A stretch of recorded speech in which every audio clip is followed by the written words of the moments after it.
Arya Manggada Seri 5. Matahari Senja. Cerita, Esa Mintarja. Audiobook, novel silat. Bab 18. Orang yang berdiri di atas panggungan itu memandang berkeliling. Ia harus memastikan bahwa tidak ada kemungkinan buruk yang dapat terjadi di saat regol padepokan itu dibuka. Baru setelah ia yakin akan hal itu, maka ia pun memberi isyarat kepada penjaga regol itu, agar regol itu dibuka. Perlahan-lahan regol padepokan itu pun terbuka. Beberapa orang yang berada di belakang regol itu pun mempersilahkan kedua orang itu masuk. Demikian keduanya berada di dalam, maka pintu regol itu pun segera tertutup kembali. "Siapakah yang kalian cari?" "Kami ingin bertemu dengan pemimpin padepokan ini," jawab orang itu. "Siapa?"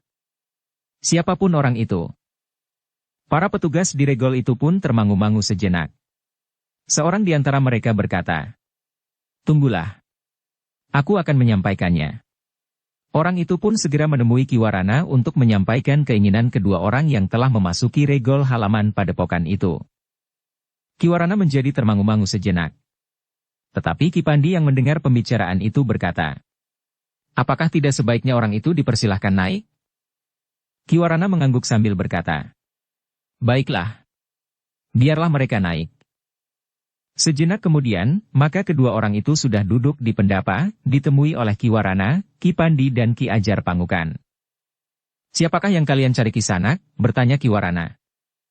Kedua orang itu menarik nafas dalam-dalam. Dipandanginya sebuah bangunan batu yang ada di depan pendapa. Satu di antaranya menyerupai sebuah tugu. Di atasnya terdapat sebuah nisan kecil. "Kenapa nisan itu ada di sana?" bertanya orang yang tertua itu. "Nisan itu nisan seorang bayi yang mati terbakar," jawab Kiwarana. Orang itu mengangguk-angguk. Katanya dengan pasti, "Aku akan berbicara dengan Kiai Banyu Bening." Kiwarana mengerutkan dahinya. Katanya, "Apakah kalian mempunyai kepentingan dengan Kiai Banyu Bening?" "Iya, Kisanak," jawab orang itu. "Persoalan apakah yang kalian bawa?" "Aku akan menyampaikannya sendiri. Tetapi setiap orang yang datang untuk menemuinya harus memastikan persoalan apakah yang akan dibicarakannya. Jika aku menyampaikan niat kalian menemuinya tanpa menyebutkan persoalan yang kalian bawa, maka Kiai Banyu Bening tidak akan menemui kalian." Orang itu menjadi ragu-ragu. Namun ia tidak mempunyai pilihan lain.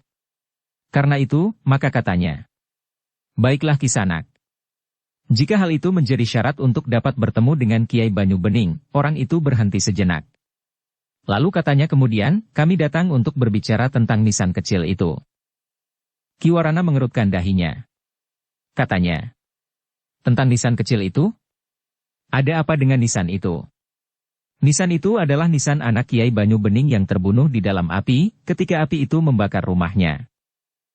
"Benar," orang itu mengangguk-angguk. Ia menjadi yakin bahwa ia telah datang ke tempat yang benar. Sementara itu, orang itu berkata selanjutnya, "Persoalan itulah yang akan aku bicarakan dengan Kiai Banyu Bening." "Kisanak, jangan mengganggu ketenangan Kiai Banyu Bening. Sejak lama ia berusaha melupakan persoalan yang terjadi pada anaknya itu. Jika Kisanak membicarakannya lagi, maka hatinya yang luka itu akan berdarah kembali." "Aku tidak dapat berbuat lain, Kisanak," jawab orang itu. Bahkan kemudian katanya, "Bukankah nisan itu selalu mengingatkannya kepada anaknya itu?" Tetapi tugu batu itu merupakan tempat yang sangat berarti baginya. Tempat itu merupakan sumber kekuatan dan ilmu Kiai Banyu Bening. "Sudahlah Kisanak," berkata orang tertua itu, "aku ingin berbicara dengan Kiai Banyu Bening. Persoalan ini hanya diketahui oleh Kiai Banyu Bening. Setelah bertahun-tahun kami mencarinya, maka kini kami sudah menemukannya di sini." "Apakah kau pernah bertemu dengan Kiai Banyu Bening?" bertanya Kiwarana tiba-tiba. Orang itu termangu-mangu sejenak. Dipandanginya orang-orang yang duduk di sekitarnya. Dengan ragu-ragu ia berkata, "Sudah Kisanak." "Tentu sudah." Tetapi Kiwarana itu pun berkata, "Jika sudah, kenapa kau tidak tahu bahwa Kiai Banyu Bening duduk di antara kita sekarang ini?" Kedua orang itu terkejut. Mereka saling berpandangan sejenak, sementara Kiwarana berkata selanjutnya, "Mungkin kalian pernah melihat 10 tahun yang lalu, atau bahkan lebih, sehingga kalian tidak dapat mengenalinya lagi. Sepeninggal anak bayinya, perubahan itu terlalu cepat terjadi, sehingga Ki Banyu Bening menjadi cepat nampak tua. Kedua orang itu nampak ragu-ragu. Sementara itu sambil memandang Ki Ajar Pangukan orang itu berkata, apakah kau dapat mengenalinya? Kedua orang itu memandang Ki Ajar Pangukan dengan penuh keraguan-raguan. Sementara itu, Ki Ajar Pangukan sendiri agak terkejut mendengar pernyataan Ki Warana itu. Tetapi Ki Ajar Pangukan tidak dapat mengelak dari permainan itu. Karena itu maka ia pun kemudian berkata, Kisanak, jika kalian pernah mengenal aku sebelumnya, tolong beritahu aku, siapakah kalian? Aku sudah menjadi pikun sekarang. Banyak sekali hal yang telah aku lupakan. Aku juga sudah tidak lagi dapat mengenali orang-orang yang pernah tidur dan makan bersama. Sejak anakku meninggal di dalam api, segala-galanya seakan-akan telah larut dari duniaku. Yang aku ingat hanyalah tugu dan batu nisan kecil itu serta tulang-tulang yang hangus yang ada di dalamnya. Yang tertua di antara kedua orang itu pun kemudian berkata sambil menarik nafas dalam-dalam. Kiai Banyu Bening. Kami mohon maaf bahwa kami mengaku telah mengenal Kiai. Sebenarnya lah kami memang belum pernah mengenal. Yang kami ketahui adalah sekedar ancar-ancar. Ternyata Kiai sama sekali berbeda dengan ancar-ancar yang telah kami terima. Ki Ajar Pangukan mengangguk-angguk. Katanya, bagiku, apakah kalian pernah mengenal aku atau tidak, sama sekali tidak ada bedanya. Seandainya kita pernah berhubungan, maka aku tidak akan pernah ingat, siapakah kalian? Kenapa Kiai cepat menjadi pikun, bertanya yang termuda di antara kedua orang itu. Ki Ajar Pangukan menarik nafas dalam-dalam. Katanya, aku tidak tahu. Tetapi sepeninggal anakku, rasa-rasanya masa laluku ikut hilang pula terkubur di bawah batu nisan kecil itu. Kiai sangat menyesal atas kematian anak Kiai itu. Wajah Ki Ajar Pangukan menjadi tegang. Dengan lantang ia berkata, kenapa kau bertanya seperti itu? Kau telah menyinggung perasaanku. Ingat, meskipun aku pikun, tetapi aku masih tetap menguasai ilmuku dengan baik. Selama tugu dan nisan itu ada di situ, maka ilmuku tidak akan pudar. Aku tinggal memerlukan beberapa hari lagi untuk mencapai puncak kejayaan ilmuku. Setelah itu, maka apapun yang terjadi, bahkan seandainya gempa mengguncang dan membuat tanah ini menganga sehingga tugu dan nisan itu tenggelam, maka ilmuku sudah tidak akan mungkin goyah lagi. Kedua orang itu mengangguk-angguk. Sementara itu, Ki Ajar Pangukan itu pun bertanya. Nah, sekarang katakan, untuk apa kalian datang kemari? Kiai, berkata yang tertua di antara keduanya. Kami datang untuk menyampaikan pesan dari pemimpin kami. Siapa? Apakah aku pernah mengenalnya dahulu? Tentu, Kiai. Kiai pernah mengenalnya dahulu. Aku tidak tahu, apakah Kiai masih dapat mengingatnya atau tidak. Sudah aku katakan. Masa laluku sudah terkubur bersama tulang-tulang yang hangus di bawah nisan kecil itu. Semuanya gelap sama sekali. Tetapi katakan, barangkali aku dapat mengingatnya. Kiai tentu ingat. Pemimpin kami adalah Kiai Narawangsa. Narawangsa. Narawangsa. Aku pernah mendengar nama itu. Bukan hanya pernah mendengar tetapi Kiai tentu akan teringat kepada orang itu. Ki Ajar Pangukan memandang Ki Warana sejenak, seakan-akan ingin menuntutnya, bahwa ia sudah menjerumuskannya ke dalam kesulitan. Namun Ki Warana lah yang kemudian menyahut. Kiai. Mungkin Kiai telah melupakannya. Tetapi Kiai pernah bercerita kepadaku dahulu, bahwa orang yang bernama Kiai Narawangsa itu adalah orang yang pernah berhubungan dengan istri Kiai. Perkelahian antara Kiai dan Kiai Narawangsa itulah, ini menurut cerita Kiai yang pernah aku dengar, menyebabkan rumah Kiai terbakar. Kiai sempat menghindari api, sementara Kiai Narawangsa dan istri Kiai melarikan diri. Tetapi bayi itu tertinggal di dalam api. Untuk mencapai puncak kejayaan ilmuku. Setelah itu, maka apapun yang terjadi, bahkan seandainya gempa mengguncang dan membuat tanah ini menganga sehingga tugu dan nisan itu tenggelam, maka ilmuku sudah tidak akan mungkin goyah lagi. Oh, Ki Ajar Pangukan menutup wajahnya dengan kedua belah tangannya. Katanya, iya. Narawangsa. Orang gila itu. Ki Pandilah yang harus menahan tertawa yang seakan-akan hendak meledak di dalam dadanya. Untunglah bahwa ia mampu melarutkan diri ke dalam permainan itu. Terkutuklah orang itu, desis Ki Ajar Pangukan, meskipun aku sudah pikun, aku tidak dapat melupakan nama itu. Tetapi aku tidak yakin bahwa aku masih dapat mengenali wajahnya. Kiai Narawangsa mudah sekali dikenal, Kiai. Tubuhnya seperti raksasa. Kiai ingat? Ia tidak pernah mengenakan ikat kepala sewajarnya. Ikat kepalanya lebih banyak disangkutkan di lehernya daripada dipakai di kepalanya. Di wajahnya terdapat cacat karena goresan pedang. Aku ingat itu. Tetapi wajahnya tidak cacat pada waktu itu. Kiai benar, jawab yang tertua di antara kedua orang itu, tentu Kiai tidak pernah melihat wajahnya terluka, karena luka itu terjadi pada saat Kiai Narawangsa bertempur melawan Kiai Banyu Bening saat itu. Saat api menyala dan menelan rumah beserta bayi itu. Kenapa aku tidak mengoyak lehernya pada waktu itu, desis Ki Ajar Pangukan. Ternyata usia Kiai Narawangsa masih panjang. Terkutuklah orang itu. Terkutuklah orang itu, berkata Ki Ajar Pangukan dengan lantang. Ki Pandi yang mendengarnya bergeser ke samping. Kemudian duduk dengan kepala menunduk sehingga dahinya hampir menyentuh tikar pandan tempatnya duduk. Ki Pandi tidak ingin wajahnya dilihat oleh kedua orang tamu yang telah dikelabui oleh Ki Warangka itu. Dengan lantang Ki Ajar Pangukan itu pun kemudian bertanya.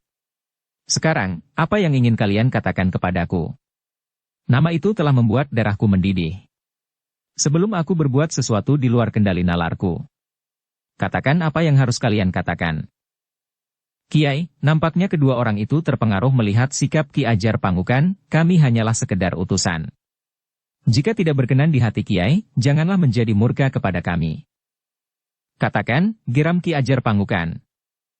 Kiai, desis yang tertua di antara mereka, Kiai Narawangsa ingin minta agar Kiai memberinya kesempatan untuk merawat dan memakamkan kembali bayi itu dengan upacara khusus.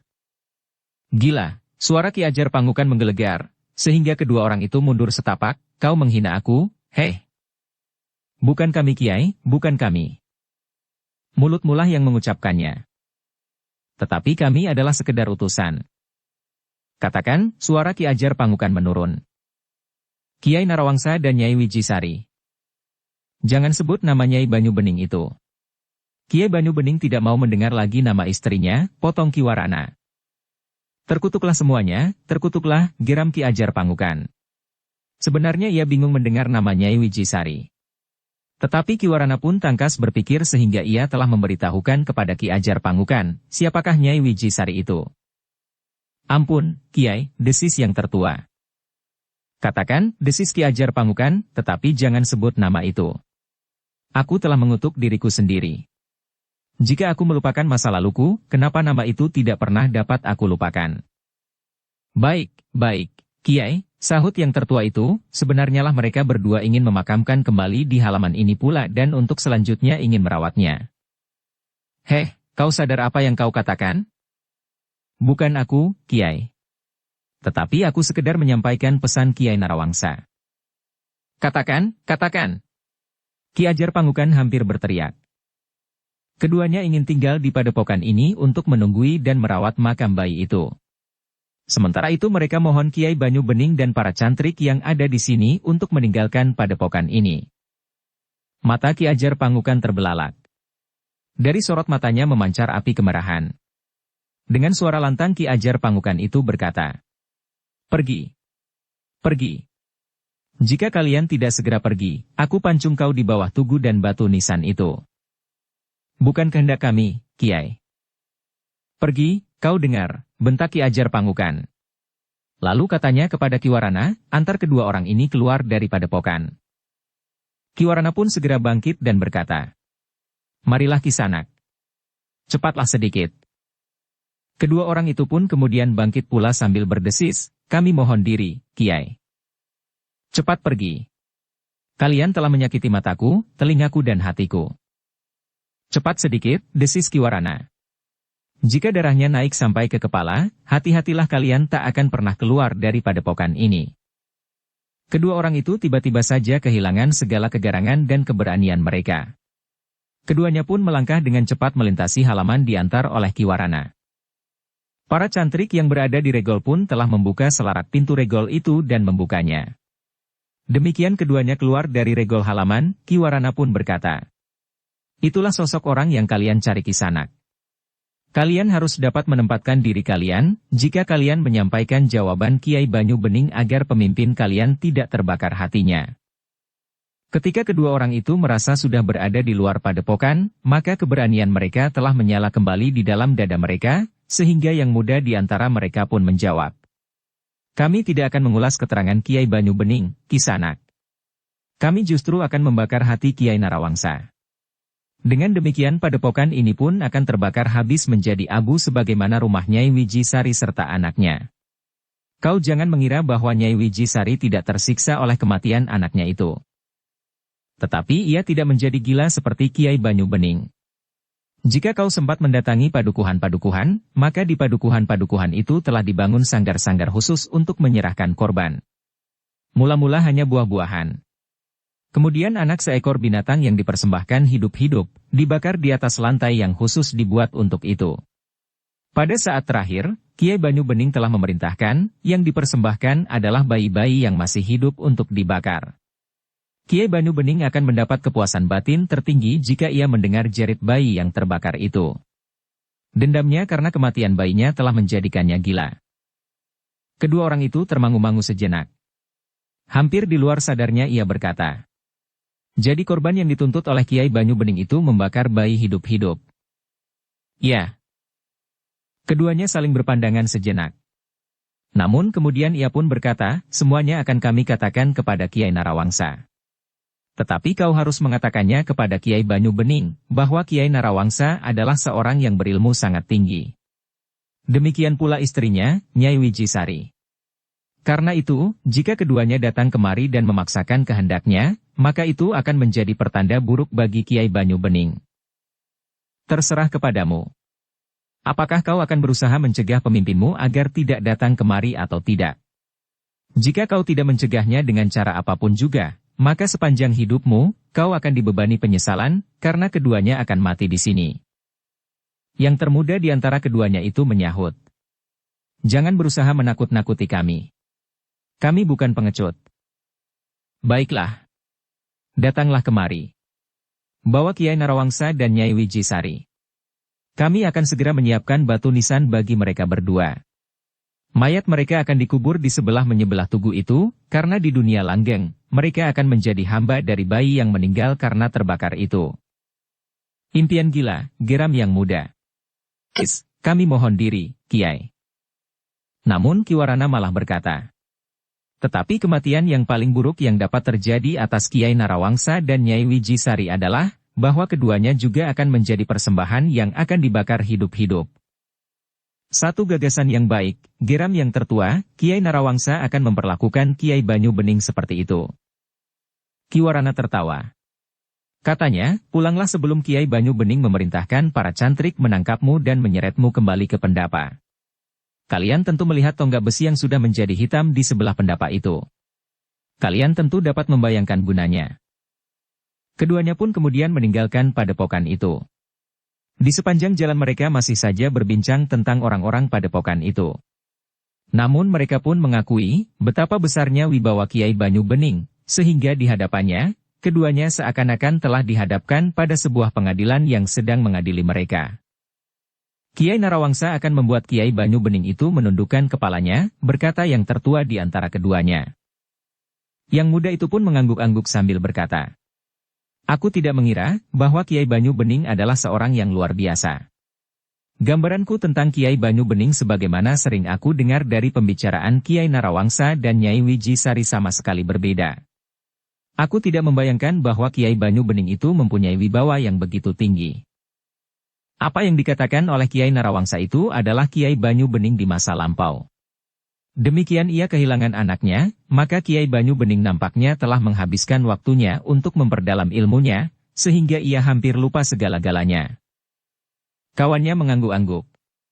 Bagaimanapun juga, di luar sadar, setiap kali mereka mengatakan bahwa Kiai Banyu Bening adalah seseorang yang mumpuni. Dalam pada itu, ketika kedua orang itu melangkah pergi, maka Kiwarana pun segera kembali ke pendapa. Ia termangu-mangu sejenak, melihat Ki Pandi tertawa. Bahkan kemudian katanya, perutku terasa sakit karena aku harus menahan tertawa.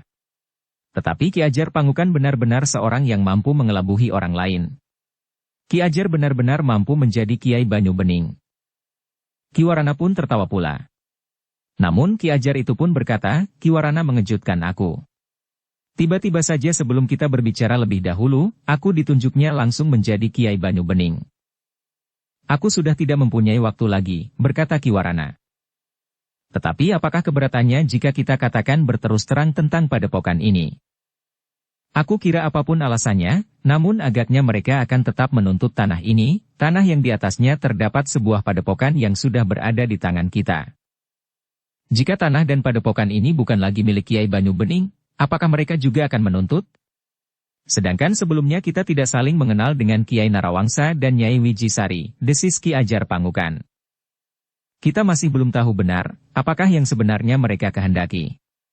Apakah Nyai Wijisari dengan jujur ingin mendapatkan kembali anaknya yang telah lama meninggal atau alasan-alasan lainnya? Karena itu, selagi Ki Ajar, Ki Pandi dan yang lain ada di sini, biarlah persoalannya diselesaikan dengan tuntas. Ki Ajar Pangukan mengangguk-angguk. Ia mengerti kecemasan yang mencengkam jantung Ki Warana yang merasa bahwa ilmunya masih belum memadai. Karena itu, maka Ki Warana memerlukan perlindungan dari beberapa orang yang berilmu tinggi. Namun dalam pada itu, maka Ki Ajar Pangukan itu pun berkata, Ki Warana, dengan pengakuan ini, maka kemungkinan terbesar, Kiai Narawangsa dan Nyai Wijisari tentu akan datang ke padepokan ini. Karena itu, maka Ki Warana sebaiknya mempersiapkan orang-orang yang kini masih berada di padepokan ini. Kekuatan padepokan ini telah menyusut jauh dibandingkan pada saat Kiai Banyu Bening masih berada di padepokan ini. Benar Ki Ajar. Tetapi yang tinggal sekarang adalah orang-orang yang lebih mapan. Mereka mulai mengerti apa yang sebenarnya terjadi atas diri mereka di saat Kiai Banyu Bening masih memimpin padepokan ini. Sedangkan sekarang mereka berada di sini karena satu keyakinan yang lebih dewasa. Ki Ajar Pangukan itu pun berkata, baiklah. Kita akan menunggu apa yang akan dilakukan oleh Kiai Narawangsa. Tetapi kita tidak boleh sekedar berpangku tangan. Demikianlah, maka Ki Ajar Pangukan pun telah memanggil beberapa orang tua yang ada di padepokan itu. Dengan singkat Ki Ajar telah menceritakan apa yang telah dibicarakan dengan kedua orang yang mengaku utusan Kiai Narawangsa dan Nyai Wijisari. Seharusnya Ki Lemah Teleslah yang harus mengaku sebagai Kiai Banyu Bening, berkata Ki Ajar Pangukan. Kenapa aku, bertanya Ki Lemah Teles. Bukankah kita sudah sepakat, bahwa Ki Lemah Teles akan berada di padepokan ini untuk seterusnya? Ki Lemah Teles mengangguk-angguk. Tetapi kemudian ia pun berkata, tetapi biarlah kali ini Ki Ajar Pangukan yang akan berperan sebagai Kiai Banyu Bening. Ki Pandi pun tertawa sambil berkata, Ki Ajar telah memainkan peranannya dengan baik sekali. Tetapi jika Kiai Narawangsa dan Nyai Wijisari yang datang kemari, maka mereka akan merasa bahwa mereka telah dikelabui oleh orang-orang yang sebelumnya tidak mereka kenal. Dengan demikian, maka orang-orang tua itu berpendapat, bahwa padepokan itu harus mempersiapkan diri menghadapi orang yang menyebut dirinya Kiai Narawangsa dan Nyai Wijisari, yang telah bertahun-tahun mencari orang yang bernama Kiai Banyu Bening itu. Dalam pada itu, Ki Ajar Pangukan pun berkata kepada Ki Warana, aku memerlukan pengenalan lebih jauh tentang pribadi Kiai Banyu Bening serta kehidupan yang mengelilinginya. Sejauh aku ketahui, Ki Ajar, jawab Ki Warana. Tetapi dari mana Ki Warana mengetahui kehidupan Kiai Banyu Bening yang tidak bening itu, bertanya Ki Pandi. Kiai Banyu Bening memang sering berbicara tentang dirinya. Jika ia mulai dibayangi oleh kehidupan masa lampaunya, maka ia memerlukan seseorang yang mau mendengarkan ceriteranya.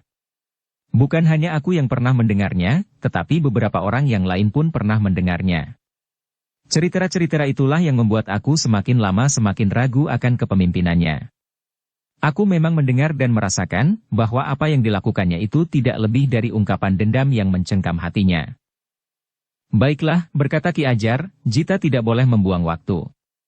Kita siapkan apa yang ada untuk mempertahankan tanah dan padepokan ini dari siapapun juga. Ki Warana pun kemudian telah menemui beberapa orang pemimpin kelompok di padepokannya. Mereka mendapat penjelasan tentang kemungkinan yang dapat terjadi atas padepokan itu.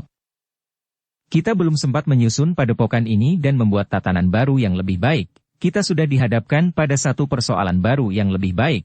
Kita sudah dihadapkan pada satu persoalan baru. Tetapi kita harus tegar menghadapinya. Orang-orang tua yang berilmu tinggi itu masih tetap berada di sini.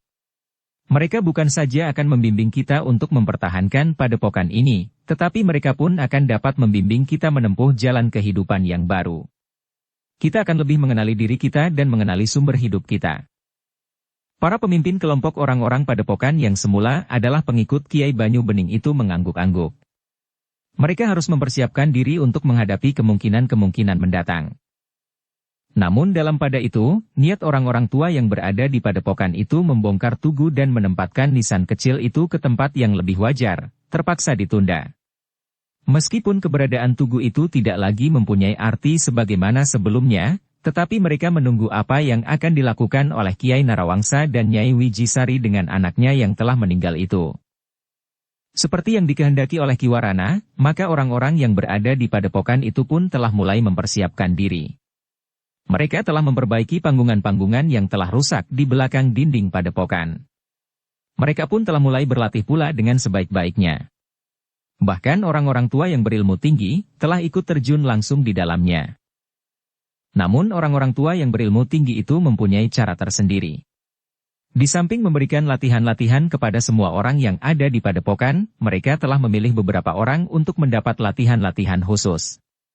Orang-orang tua yang berilmu tinggi itu masing-masing memilih 4 atau 5 orang untuk ditempa menjadi orang-orang terbaik di padepokan itu. Dalam benturan kekuatan mereka akan menjadi kekuatan yang harus mampu menembus pertahanan lawan dan mengoyaknya. Sementara itu, Manggada dan Laksana pun mempunyai kawan-kawan berlatih yang khusus pula. Kelebihan Manggada dan Laksana mampu mengangkat orang-orang yang mereka pilih ke tataran yang lebih tinggi. Kedua orang anak muda itu telah mempergunakan waktu sebaik-baiknya, karena mereka mengetahui bahwa waktu memang sangat sempit. Meskipun demikian, Manggada dan Laksana sendiri tidak mengabaikan latihan-latihan untuk meningkatkan diri mereka sendiri. Dengan alat-alat yang ada di dalam sanggar di padepokan itu, keduanya dengan sungguh-sungguh telah menempa diri mereka sendiri pula. Ternyata usaha itu tidak sia-sia. 4 atau 5 orang yang ditangani langsung oleh orang-orang berilmu tinggi itu telah meningkat lebih cepat. Ki Warana sendiri telah bekerja dengan tanpa mengenal lelah untuk menyadap ilmu kanuragan. Ia merasa masih jauh ketinggalan sehingga untuk mencapai tataran yang lebih baik, maka ia harus berbuat sejauh dapat dilakukannya. Sementara itu, Kiai Narawangsa dan Nyai Wijisari selalu menunggu laporan dari orang-orang yang diperintahkannya mencari dan menemui Kiai Banyu Bening.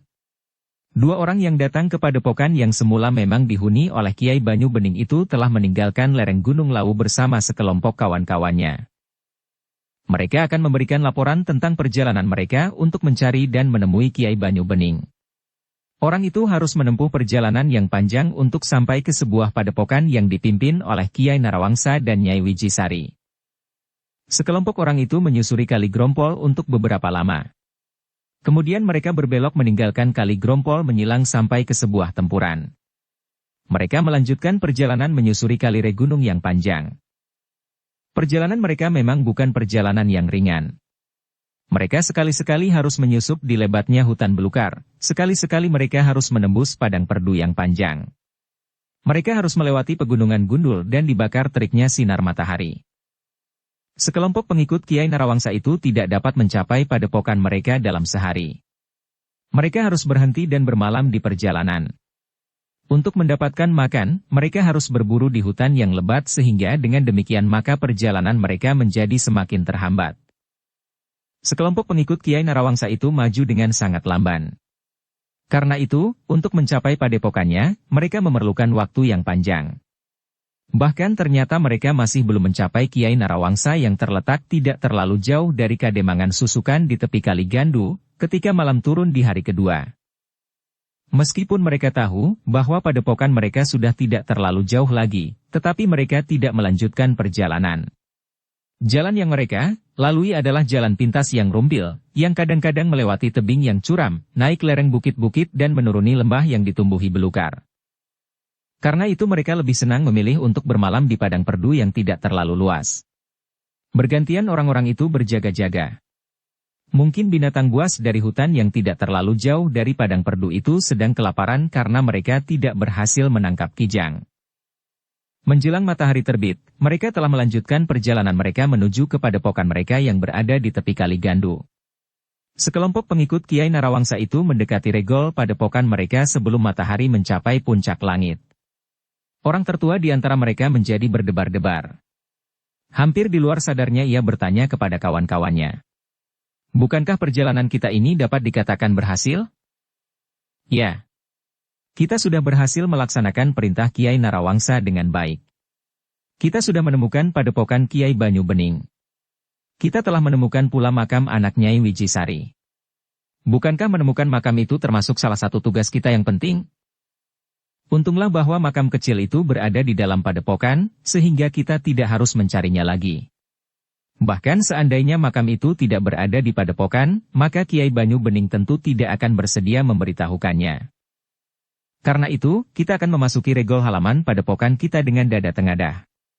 Kita akan dapat membanggakan diri, bahwa akhirnya kitalah yang berhasil menemukan apa yang dicari Kiai Narawangsa untuk waktu yang lama itu setelah beberapa kali kelompok-kelompok yang lain mengalami kegagalan. Namun seorang di antara mereka menjawab. Meskipun gagal, tetapi kelompok-kelompok yang lain telah mengumpulkan banyak keterangan sehingga kita dapat langsung mencari padepokan itu di kaki Gunung Lawu. Orang tertua yang memimpin sekelompok orang itu memandanginya dengan tajamnya, namun kemudian ia pun berkata, "Kau pernah ikut-ikut dalam kelompok-kelompok sebelum kita pergi ke Gunung Lawu?" "Iya," jawab orang itu. Pemimpin kelompok itu mengangguk-angguk. Katanya, "Kami tidak akan mengingkari petunjuk-petunjuk itu." Mereka pun kemudian terdiam. Langkah mereka semakin mendekati regol padepokan. Beberapa saat kemudian maka sekelompok pengikut Kiai Narawangsa itu telah berdiri di depan regol. Orang yang tertua di antara mereka, yang memimpin sekelompok orang itu, telah mengetuk pintu regol padepokan. Sejenak kemudian, maka sebuah lubang persegi 4 di pintu padepokan itu terbuka. Nampak sebuah wajah di lubang segi 4 itu memandang keluar. "Bukalah pintunya," berkata orang tertua yang memimpin kelompok itu. "Hei, kau Kakang," terdengar orang yang menjengukkan wajahnya itu menyahut. "Buka pintunya." "Baik, baik Kakang," jawab orang yang berada di dalam. Demikianlah, maka sejenak kemudian pintu regol itu pun telah terbuka. Dua orang cantrik berdiri di belakang pintu itu. Dengan wajah yang cerah mereka telah mempersilahkan sekelompok pengikut Kiai Narawangsa itu masuk. "Kiai ada di rumah?" bertanya orang tertua itu. "Kiai dan Nyai baru saja pergi, Kakang. Tetapi tentu tidak lama." "Kemana?" "Aku tidak tahu. Tetapi mereka akan segera kembali. Mereka hanya membawa 2 orang pengiring." Orang tertua yang memimpin kelompok itu mengangguk-angguk. Sementara penjaga regol itu berkata, sambil menunggu, Kakang sempat beristirahat barang sejenak.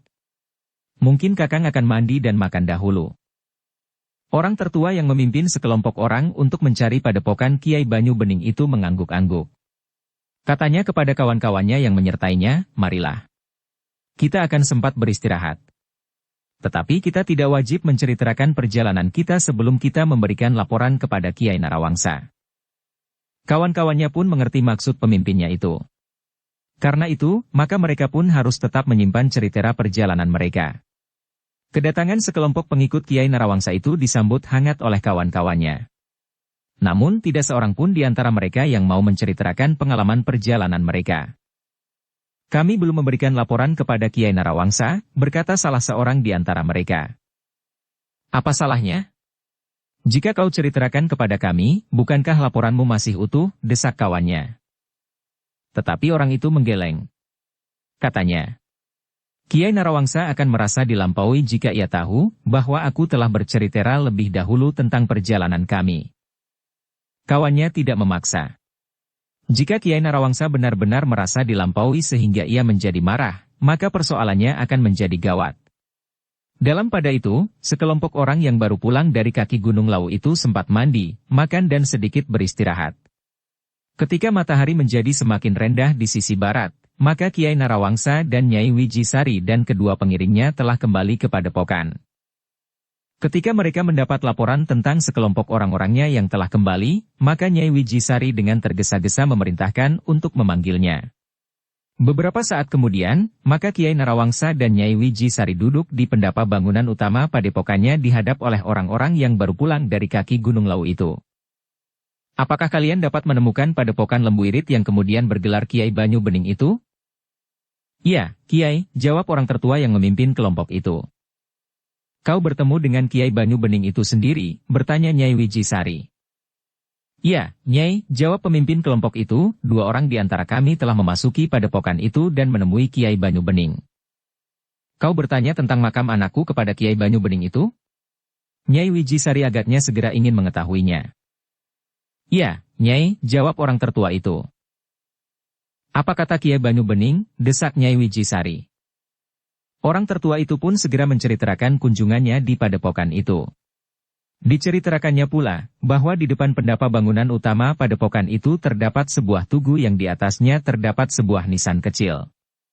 Makam anak itu mendapat tempat yang sangat baik di dalam padepokan Kiai Banyu Bening. Tetapi itu tidak lebih dari satu kepura-puraan, geram Nyai Wijisari. Orang-orang yang telah pergi ke kaki Gunung Lawu itu termangu-mangu. Mereka melihat bagaimana Kiai Banyu Bening menghormati anaknya yang telah meninggal itu. Kalian tidak usah heran, berkata Nyai Wijisari, Lembu Irit memang seorang pembohong yang tidak ada duanya. Tidak seorang pun dapat membedakan, yang mana yang sebenarnya dan yang mana yang sekedar pura-pura atau sekedar tipuan untuk mengelabui orang lain. Orang tertua yang memimpin kelompok yang pergi ke kaki Gunung Lawu itu menarik nafas dalam-dalam. Di dalam hatinya ia berkata, itulah sebabnya, bahwa tingkah laku Kiai Banyu Bening itu nampak agak aneh. Agaknya ia hanya sekedar berpura-pura melupakan masa lalunya. Jadi apa yang akan kita lakukan? Bertanya Kiai Narawangsa. Kita datang untuk menemuinya. Aku akan memindahkan makam anakku itu. Aku akan melepaskan anakku dari cengkeraman orang yang tidak tahu diri itu. Kematian anakmu itu sudah berlangsung lama sekali. Akhir-akhir ini aku selalu diganggu oleh mimpi-mimpi buruk. Rasa-rasanya anakku itu menangis memanggilku. Ia merasa kesepian dan sendiri. Apakah kau menganggap bahwa mimpimu itu mempunyai arti tertentu? Lembu Irit tentu sudah tidak menghiraukannya lagi. Bukan mimpi itu yang memberikan isyarat kepadamu. Tetapi karena kau selalu memikirkannya, maka kau mulai dibayangi oleh mimpi-mimpi itu. Mungkin sekali. Tetapi aku ingin mengambilnya dari tangan Kiai Banyu Bening. Nyai, berkata orang tertua yang pergi ke kaki Gunung Lawu itu, mungkin aku dapat menceritakan sesuai dengan keterangan salah seorang murid Kiai Banyu Bening, bahwa Kiai Banyu Bening telah melakukan satu perbuatan yang sangat gila. Apa yang telah dilakukan? Bertanya Nyai Wijisari. Pemimpin kelompok itu pun kemudian telah menceritakan apa yang telah didengarnya dari Kiwarana. Rencana Kiai Banyu Bening untuk menyerahkan korban-korban bayi yang harus dibakar hidup-hidup. Aku percaya bahwa gagasan seperti itu muncul di kepala Lembu Irit, sahut Nyai Wijisari, tetapi itu bukan pertanda bahwa Lembu Irit mencintai anaknya. Ia sekedar mencari kepuasan justru karena ia mendapat kepuasan ketika ia mendengar anaknya menangis melengking-lengking di panggang panasnya api. Orang tertua itu mengerutkan dahinya. Namun Nyai Wijisari itu berkata, sudahlah. Aku tidak mau mendengar lagi cerita ngeri itu. Yang penting aku akan pergi ke padepokan Banyu Bening untuk mengambil anakku. Kenapa kita harus mengambil anakmu dari padepokan itu? Bukankah masih ada cara yang lebih baik, berkata Kiai Narawangsa. Cara yang bagaimana, berkata Nyai Wijisari. Kita tidak usah membawa anakmu, pergi. Tetapi seperti rencana kita semula, kita akan tinggal di kaki Gunung Lawu. Kita ambil padepokan itu dari tangan Banyu Bening. Lalu, bagaimana dengan Banyu Bening itu sendiri? Kita akan membunuhnya atau mengusirnya. Bukankah begitu? Nyai Wijisari termangu-mangu sejenak. Ia nampak menjadi ragu-ragu. Sementara Kiai Narawangsa berkata, kau masih merasa sayang, kehilangan Banyu Bening. Nyai Wijisari pun berpaling. Nampak kerut yang dalam di dahinya. Dengan nada tinggi ia berkata, kenapa kau bertanya begitu? Jadi kenapa kau ragu-ragu membunuhnya? Justru Kiai Narawangsa lah yang bertanya. Tidak. Aku tidak ragu-ragu, desisnya. Bersambung ke bab 19. Dukung kami dengan subscribe, follow, like, komen dan share. Terima kasih.